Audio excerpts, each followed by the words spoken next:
आराधितो विष्णु हरि सर्व सुख प्रदा। यदि भगवान श्री हरि की आराधना नहीं की तो ये देहधारी जीव तेरी दुर्दशा होगी। जैसे जानवर को लाठी से मारा जाता है, ऐसे देखा मारते हुए वृद्धों को, भ्रमण में देखा है, सब दृश्य देखे। वही तुम्हारा कर्म तुम्हारे बच्चे की बुद्धि में बैठकर तुमको दंड दे रहा है। तुमने हरि का भजन नहीं किया ना, पूरा जीवन व्यर्थ किया ना, पापाचरण किए उसी बेटे के लिए, उसी परिवार के लिए, वही तुम्हें कष्ट देगा। मान लो ये शास्त्र आज्ञा हो रही। जिसने भगवान श्री हरि की आराधना नहीं की, मंदोदरी छाती ऐसे रावण की पीट के कह रही, रामो विमुख असहाल तुम्हारा, रहा न को कुल रोव निहारा। भगवान से विमुख होने पर तुम्हारा ऐसा हाल हो गया। देखो भगवान का आराधना का स्वरूप देखो। विभीषण जी अपमानित किए जा रहे दरबार में, और भगवान के शरण में जाते हैं तो उसी दरबार के अधिपति लंकाधिपति बनकर बैठ जाते हैं। जो संपत्ति शिव रावण ही दीन दिए दसमात, सोई संपदा विभीषण सकुच दीन रघुनाथ। कैसे कृपालु हमारे प्रभु श्री हरि हैं। जो देहधारी भगवान का भजन नहीं करता, दुर्गति ही दुर्गति है, पक्का दुर्गति है। सर्वव्यापी श्री हरि की आराधना जिसने किया उसका जीवन धन्य हो गया। इसलिए मान लो जीवन का परम लाभ धन्य करना, जीवन का नाम जप करना है। चाहे जैसी परिस्थितियों में, क्या पैसा लगता है, राधा राधा राधा, इसमें कौन सी आपकी बहुत सी बड़ी मेहनत लगती है। राधा राधा राधा नाम जपने में क्या जाता है आपका, सब कुछ प्राप्त हो जाएगा। ध्यान रखना। कल एक 28-30 वर्ष की अवस्था ठाकुर जी को लिए हुए, स्वस्थ शरीर, आंखों से अश्रु प्रवाह, कह रहे थे ऐसी कृपा हमारे ऊपर क्यों हुई, मैंने तो कुछ ऐसा नहीं किया, बहुत ही गलत आचरण करने वाला, और आज ठाकुर जी को मैं जी नहीं सकता इनके बिना। ये क्या है, ये क्या संत वाणी का प्रभाव अंदर गया, जीवन के पूरे जीवन को परिवर्तन कर दिया, जीवन का जीवन परिवर्तन कर दिया। बहुत दुर्लभ ये बात है, यही सबसे बड़ा चमत्कार है। मन विषयी भोगों में लगा हुआ और हटकर प्रिया प्रीतम में लग जाए, सबसे बड़ा चमत्कार। रूप मारोग्य मर्थाश्च भोगाश्चैवानुसंगिकान् ददाति ध्यायतो नित्यम अपवर्ग प्रदो हरि। तुम्हें सुंदर रूप चाहिए, आराधना करो, नाम जप करो, बड़े सुंदर हो जाओगे। देखो सुंदरता किसे कहते हैं, हृदय के आकर्षण को सुंदरता कहते हैं। सबके हृदयों को आकर्षण कर ले उसे सुंदर कहते हैं। जैसे मान लो स्त्री स्वरूप सुंदर है तो पुरुष स्वरूप को आकर्षण कामी पुरुष को कर सकता है, सबके नहीं। या पुरुष स्वरूप बड़ा सुंदर है तो कामिनी के हृदय को आकर्षण कर सकता है। लेकिन भक्त का ऐसा स्वरूप जागृत होता है, स्त्री पुरुष वयो वृद्ध दुष्ट पुण्यात्मा पापात्मा महात्मा सब आकर्षित होते हैं। क्यों? क्योंकि उसके अंदर दैवी संपदा भागवतिक सद्गुण जागृत हो जाते हैं। इसे सुंदरता कहते हैं। हजारों लाखों लोग देखना चाहते हैं। क्या देखना चाहते हैं? सुंदरता। कौन सी सुंदरता? भागवतिक। वो पाउडर वाली सुंदरता नहीं, वो भाव बनाने वाली सुंदरता नहीं, वो भगवान नाम की सुंदरता, भगवत भाव की सुंदरता, भगवत भक्ति की सुंदरता। कह रहे रूप मारोग्य मर्थाश्रम। अगर रूप चाहिए तो हरि की आराधना करो, और आरोग्यता चाहिए तो हरि की आराधना करो। बोले आप कैसे नहीं आराधना कर रहे क्या? आरोग्यता तो हम रोगी नहीं है। रोगी मकान में तो रहते हैं लेकिन हम रोगी नहीं है। ना हम कभी रोगी थे, ना रोगी हैं, ना कभी रोगी रहेंगे। ना हम वियोगी हैं ना रोगी हैं। रोगी मकान में रह रहे हैं, ये मकान रोगी है। तो सबके रोगी हैं, काम के रोगी, क्रोध के रोगी, लोभ के, ना जाने कितने विकारों के। यहां तो किडनी के रोगी है, न जाने कितने मिडनी के रोगी हैं। दिमाग खराब है विषयों में। यहां हम स्वस्थ हैं, कोई ये मत समझना कि प्रेमानंद रोगी होता है। प्रेमानंद एक ही बात का रोगी होता है, प्रेम का, और किसी बात का रोगी नहीं होता। ये शरीर है, किसी का स्वस्थ नहीं है। जो शरीर में स्थित पुष्ट भी दिखाई दे रहे वो स्वस्थ नहीं है, मृत्यु के भय से भयभीत, काम क्रोध लोभ रोग से ग्रसित है। स्वस्थ वही है जो परमात्मा में स्थित है, भगवत भाव में स्थित है। ऐसा आरोग्यता प्रभु देते हैं कि भवरोग ही नष्ट हो जाता है, तो और रोगों की क्या बात। भवरोग ही नष्ट हो गया तो और रोगों की बात क्या। अर्थाश्च, अर्थ माने होता संपत्ति। इतनी बड़ी संपत्ति मिली है कि ब्रह्मा के पास भी नहीं है। कुंज महल की टहल सुख, दंपति संपत्ति पाई है, जैसे रूप लाल हित प्रीति सो जो 84 गाई है। हमें संपत्ति मिल गई, दंपत्ति प्रिया प्रीतम। हम कोई बोले रूप मारोग्य मर्थास्य भोगास्य वानुसंगिकान, बोले अद्भुत भोग की प्राप्ति। कौन सा भोग? बोले प्रिया प्रीतम की रस केली के दर्शन का भोग। जैसे ही हरिवंश निकट दासी जन लोचन चसक रसासो गटकत, रसासो गटकत, लोचन चसक रसासो गटकत। ददाति ध्यायतो नित्यम अपवर्ग प्रदो हरि। जो हरि का ध्यान करने वाले हैं उनको रूप मिलता है, आरोग्यता मिलती है, संपत्ति मिलती है, भोग मिलता है। और ददाति भगवान नित्य अपवर्ग अर्थात मोक्ष सुख, नित्य सुख उसे प्रदान कर देते हैं।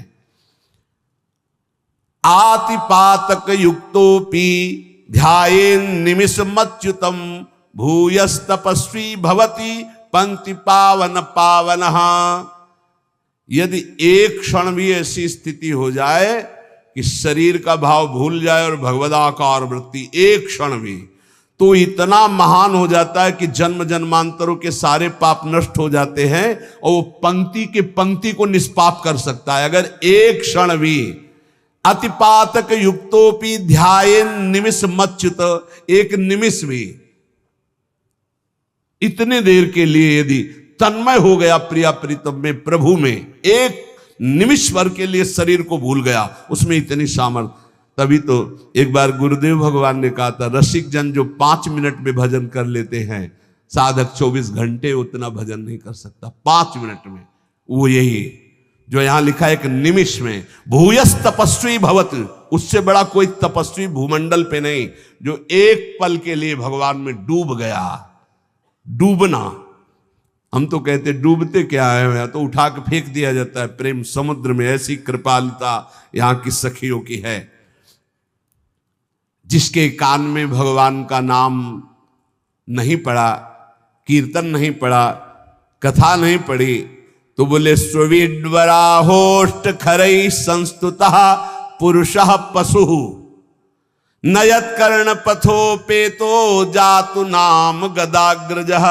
जिसके कानों में भगवान नाम नहीं पड़ा, भगवत चर्चा नहीं पड़ी, तो बोले वो नर पशु है। नर पशु मनुष्य रूप में पशु है, वो कुत्ता है, वो विष्ठाभोजी सुअर है, वो ऊंट है, वो गधा है।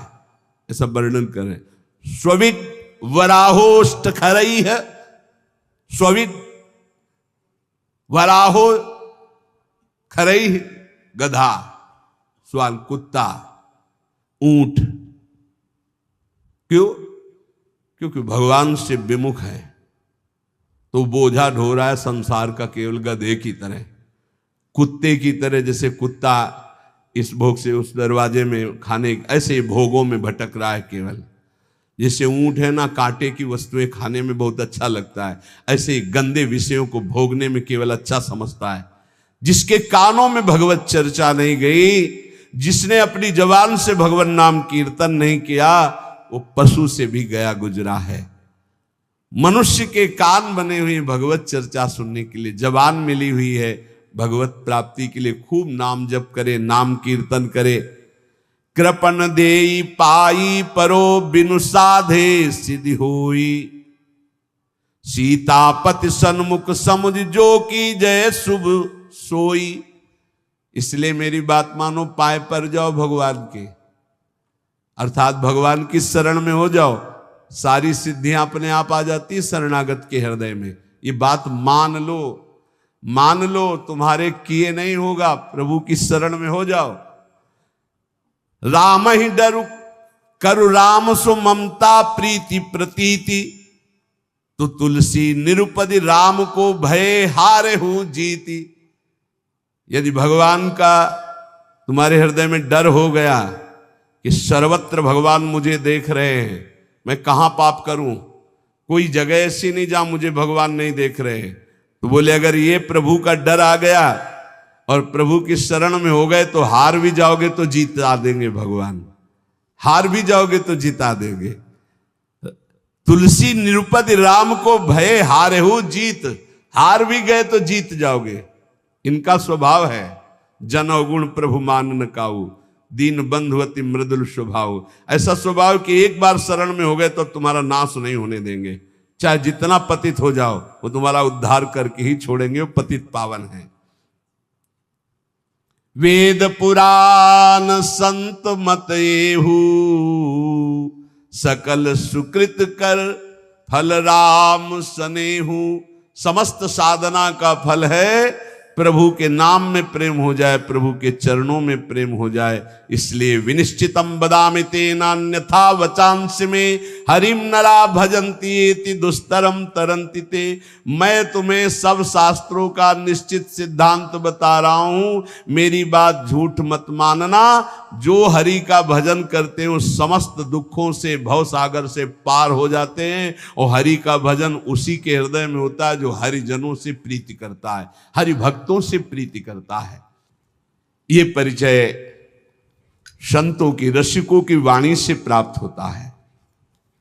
धन्य है उनका जीवन जिनको संत समागम मिला। संत वचन के अनुशीलन से होती निर्मल मति है, श्री हरि के चरणों में जिससे बढ़ती अविचल रति है। रीझ उसी से भक्त जनों के बश होते बनवारी, दर्शन दे राधा प्यारी संहरते बाधा भारी। जब प्रेमी रसिकों के वचनों का श्रवण करने का सौभाग्य मिलता है तो प्रिया प्रीतम के मिलने की चाह प्रकट हो जाती है। ऐसे तो संत भगवान संपूर्ण देश में विराजमान हैं। सबई सुलभ सब दिन सब देशा, सुलभ हैं पर इनको पहचानना बहुत कठिन है। संतों की कोई दुकान नहीं होती है और ना कोई, जैसा लिखा है, ना कोई उनके साइन बोर्ड होते हैं जिससे उनकी योग्यता पहचान ली जाए। जो दुर्भागी जन होते हैं, कभी कभी भगवान की कृपा से उनको भी संत संग मिलता है। दुर्भागी खलऊ करें भली पाय सुसंगु, पर मिटे न मलिन स्वभाव भंगु। वो खल दुष्ट स्वभाव वाले लोगों को भी भगवान अवसर देते हैं, संत समागम जाओ। पर वो देखने, सुनने, मनन करने की योग्यता न रखने के कारण वो और कुछ देखते हैं और निंदा करके अपने दुर्भाग्य को और पुष्ट कर लेते हैं। हम यहां वार्ता कर रहे हैं सत्संग से परम लाभ लेने वाले श्रद्धालुओं की। सत्संगति दुर्लभ संसारा, निमिष दंड भरी एक बारा। यदि एक बार भी संत का संग पलक झपकने भल के समय को मिल जाए तो जीवन का परिवर्तन निश्चित होगा। संत संग की पहचान जीवन का परिवर्तन हो जाना। पर प्रायः ऐसे संतों का संग प्रायः नहीं मिलता। बहुतायत होती है संत के भेष में वासनाओं की पूर्ति करने वाले असंतों की। लिखा हम बोल रहे हैं। कभी कभी तो ऐसा कि संत के वेश में घोर पाखंड पाया जाता है, जिससे बड़ा भ्रम, बड़ी वंचना सतमार्ग की हो जाती है। इतना संदेह पैदा हो जाता है कि सौभाग्यवशात यदि कहीं सच्चे संत मिल जाएं तो उन पर भी श्रद्धा नहीं हो पाती, ऐसा झकझोर दिया जाता है। जन्मार्जितानि पापानि नाशमायन्ति यस्य वै सत्संगतिर भवेत् तस्य नान्यथा घटते हिसा। बहुत जन्मों के जब सुकृत एकत्रित होते हैं, भगवान की कृपा करुणा बरसती है, तब संत संग का संयोग बनता है, हमारी श्रद्धा वहां समर्पित होती है। सत्संगो दुर्लभो अगम्यो अमोघस्य। अगर एक बार विशुद्ध संत मिल जाएं, पर मिलते भगवत कृपा से हैं, तो सच्ची कहते हैं उसका सारा काम बन जाएगा। सच्ची बात है, दोबारा फिर लिखा, सच्ची बात है, उस संत की प्राप्ति का मतलब है भगवत प्राप्ति। उस संत के संग का मतलब है भगवत साक्षात्कार। सच्चे संत का मतलब यह है कि तुम्हारा संसार का चक्र नष्ट हो जाएगा। निगमागम पुराण मत एहा, कहीं सिद्ध मुनि नहीं संदेहा। संत विशुद्ध मिलहि परि तेहि, चितवहि राम कृपा करी जेहि। निगम आगम पुराण समस्त शास्त्र सिद्ध मुनियों सबका एक मत है कि विशुद्ध संत उसे ही मिलते जिस पर भगवान की कृपा कोर हो गई है। यद्यपि सब पर भगवान की कृपा है, सब पर मोरी बराबर दया, पर जो माया के खिलौनों में मगन हैं उन्हें गोद में बैठाने के लिए भगवान विकल नहीं होते। पर जो इन खिलौनों से थोड़ा भी ऊब करके भगवान को पुकारा तो कृपा की वर्षा कर दी और महापुरुषों का संग दे दिया। यदि ऐसे संतों का संग मिल जाए तो उनकी वाणी, संतों का आशीर्वाद क्या होता है? उनकी वाणी, उनकी वाणी से तुम्हारे हृदय में संपूर्ण पापों का नाश करके संगम प्रकाशित हो जाएगा। कर्म योग, ज्ञान योग, भक्ति योग, इसका संगम प्रकाशित हो जाएगा। कह रहे जहां कर्म की कालिंदी में मिलती भक्ति की गंगा, सरस्वती हुए जहां ज्ञान की गूढ़ अगम्य अभंगा। त्रिविध साधनों की बहती है सुंदर जहां त्रिवेणी, धन्य संत वाणी प्रयाग सी निश्रेयस निश्रेणी। कर्मयोग, भक्ति योग, ज्ञान योग, मानो कर्मयोग यमुना जी और परम ज्ञान योग सरस्वती जो गुप्त रूप में है, और प्रकाशित प्रगट भक्ति योग मानो गंगा जी, मानो गंगा यमुना सरस्वती का संगम। कर्मयोग, भक्ति योग और ज्ञान योग तीनों संत वाणी के द्वारा हृदय में प्रकाशित हो जाते हैं। भगवान व्यासदेव जी, वाल्मीकि जी, नारद जी, वशिष्ठ जी, सुखदेव जी, ये सब तो महान महान अवतारी पुरुष हैं। इन सबकी वाणी में जो शास्त्रों में वर्णन किया गया है, जो संतों ने वर्णन किया है, उसका जो अनुभव करके संत जन बोलते हैं, तो त्रिभुवन में कोई ऐसा नहीं है। अगर वो एक बार वाणी कान में पहुंच गई तो उसका परिवर्तन निश्चित है। उसके जीवन में भगवत प्रकाश निश्चित हो जाएगा संत वाणी से। निमिषार्ध, पलक झपकने के आधे समय के लिए भी यदि संत का संग हो जाए तो एक दिन ऐसा आएगा कि उसका मन हठात भगवान के चरणों में लग जाएगा। समय जरूर लगेगा।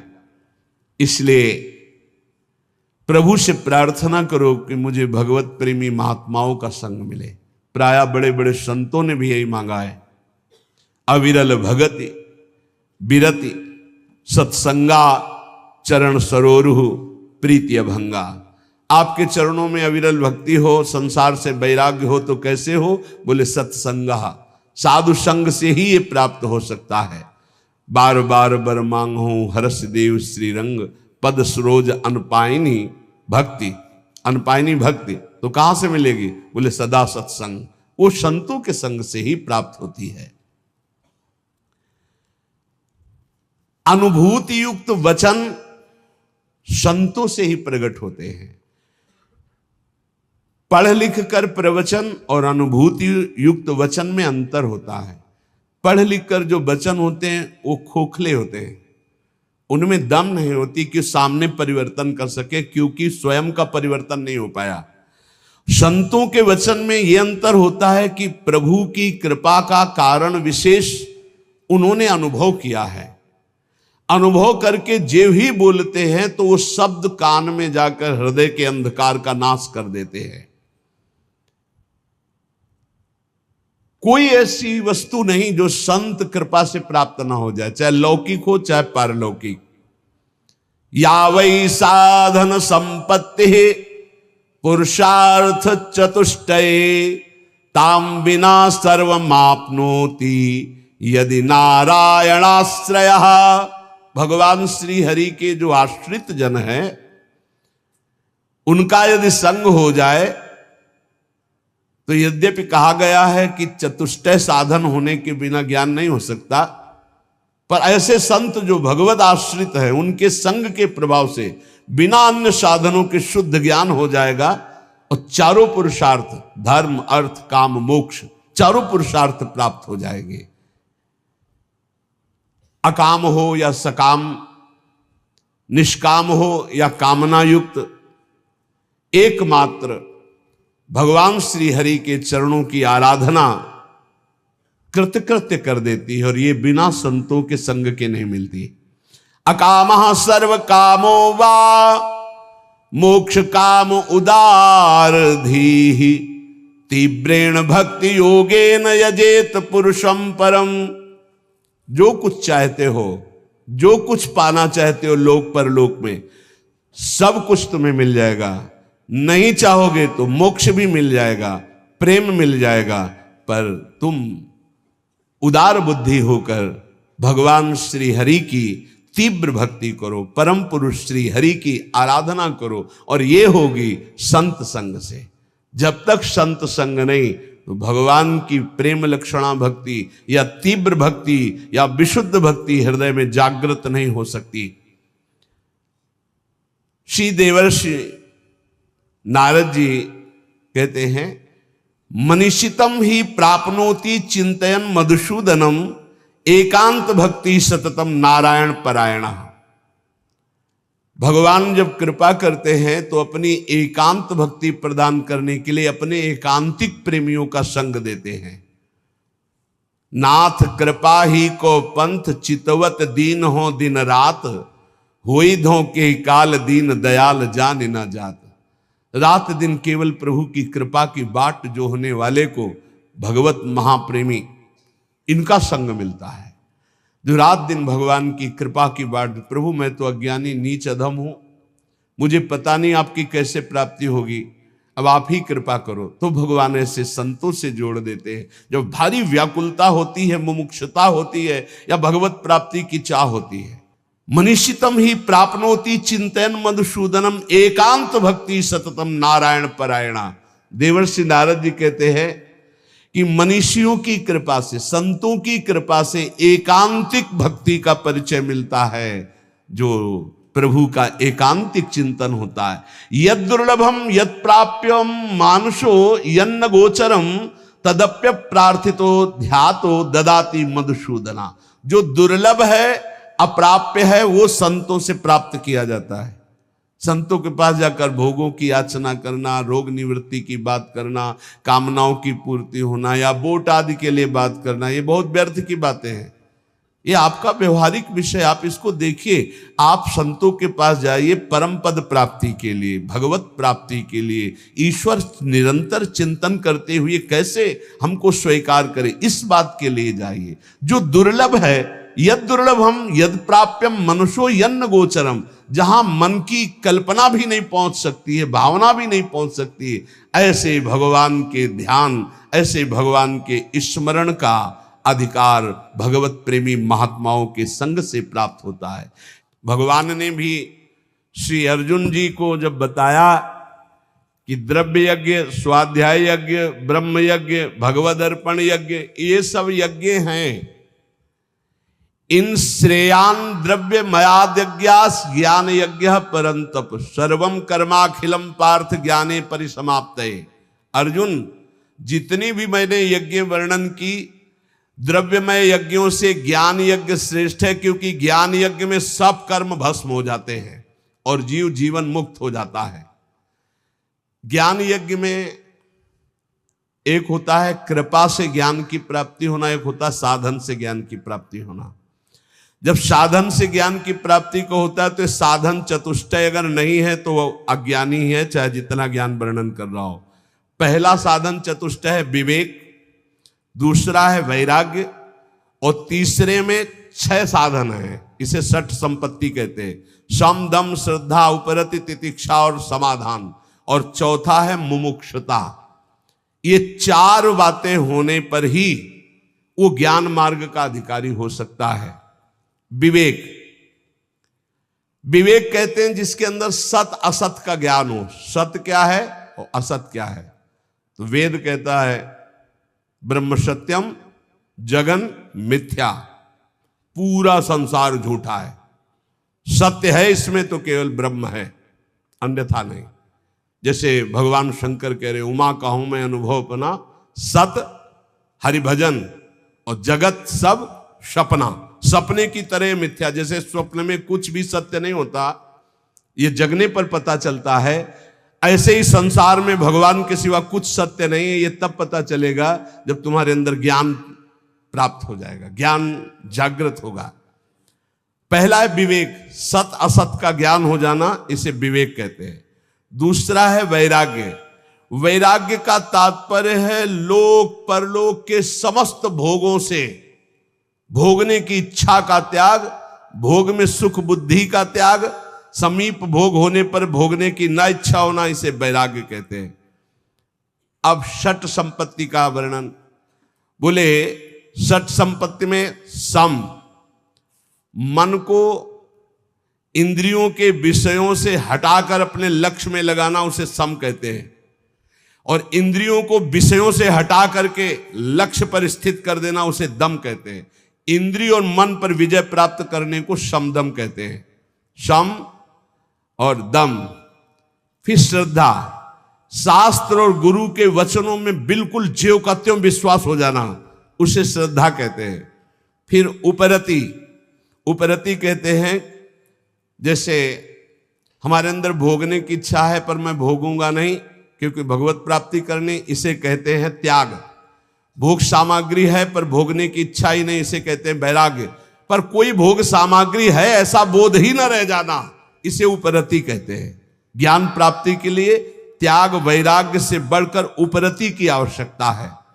उपरति, वृत्तियों का किंचन मात्र भी कोई भोग है ऐसा ज्ञान न रह जाना, उपरति कहते हैं। भोग है ऐसा ज्ञान ही न रह जाना।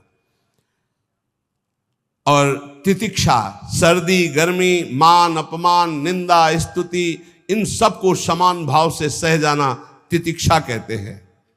और समाधान, चित्त का शंका रहित होकर परमात्मा तत्व में स्थित हो जाने का नाम समाधान है।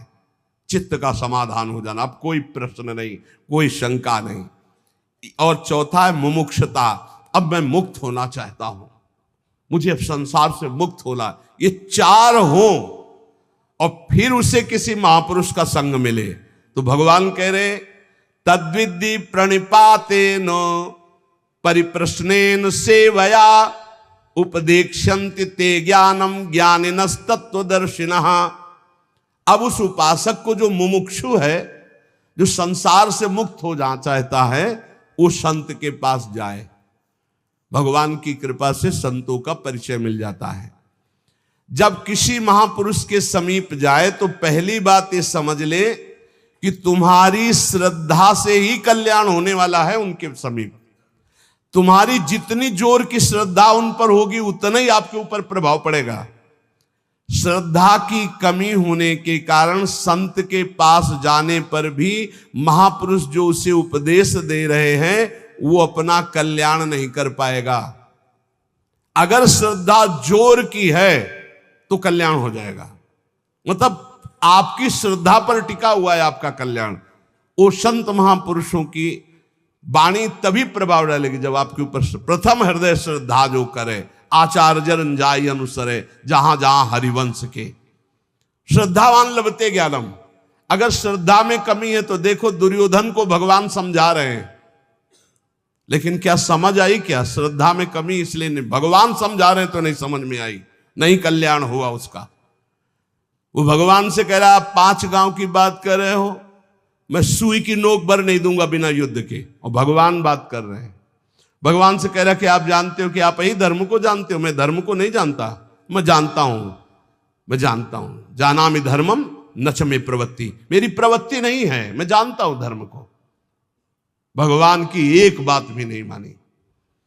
ऐसे ही कह रहे ज्ञानी महापुरुष के समीप तुम्हारी श्रद्धा जितनी अधिक होगी उतना लाभ होगा। इसलिए सबसे पहले कह रहे तद्विद्धि प्रणिपातेन, वो तत्वदर्शी तत्व ज्ञान प्राप्त महापुरुषों के पास जाकर के उनको पहले साष्टांग दंडवत करो। प्रणिपातेन, साष्टांग का तात्पर्य होता है मैं आपकी आज्ञा के अनुसार चलूंगा, मैं आपका शरणागत हूं। पूरा ऐसे हाथ उठा के जब हम साष्टांग जब करते हैं तो ऐसे करते हैं, हाथ उठाते हैं फिर हाथ जोड़ते हैं फिर लेट जाते हैं, उसे साष्टांग दंडवत करते हैं। प्रणिपातेन, ज्ञान की प्राप्ति के लिए संत स्वरूप सदगुरु के पास जाकर उन्हें साष्टांग दंडवत प्रणाम करे, अर्थात नीचवत सेवेत सदगुरुम। सदगुरु का सेवन अपने को सबसे नीच समझकर किया जाता है। अपने शरीर से गुरु का कभी निरादर तिरस्कार ना होने पाए, इसलिए जब गुरुदेव सामने हो तो नम्र हाथ जोड़कर सरलता पूर्वक उनके सामने पेश हो। जिज्ञासु मुमुक्षु उपासक को चाहिए कि उन गुरुदेव भगवान को सेवा के द्वारा प्रसन्न कर ले। अपने आप को उनकी आज्ञा के अधीन करना ही उनकी प्रसन्नता है।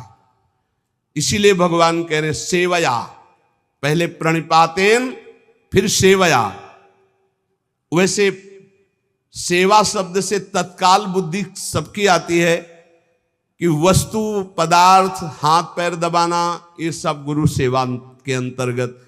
इसका मतलब गुरु सेवा केवल यही नहीं है, सेवा का एक बाहरी अंग है। गुरुदेव को अपना शरीर प्रिय नहीं जितना उनके वचन प्रिय, सिद्धांत प्रिय है। जो उनके शरीर की सेवा करे और सिद्धांत की अवहेलना करे तो कभी सेवा नहीं मानी जाएगी। और यदि शरीर सेवा ना मिले और केवल उनके हम सिद्धांत का पालन कर रहे हैं तो गुरु प्रसन्न हो जाएंगे, गुरु की सेवा बन गई। संत महापुरुषों की सबसे बड़ी सेवा है उनकी आज्ञा के अनुसार अपना जीवन बना लेना। सुन लीजिए, भगवान की बात है। संत महापुरुषों की सबसे बड़ी सेवा, गुरुजनों की सबसे बड़ी सेवा उनकी आज्ञा का पालन करना। फिर कह रहे परिप्रश्नेन, परिप्रश्नेन सरलता पूर्वक अभिमान रहित होकर केवल भगवत संबंधी प्रश्न करने चाहिए संत और गुरुजनों से। केवल परमात्म तत्व संबंधी प्रश्न करने चाहिए।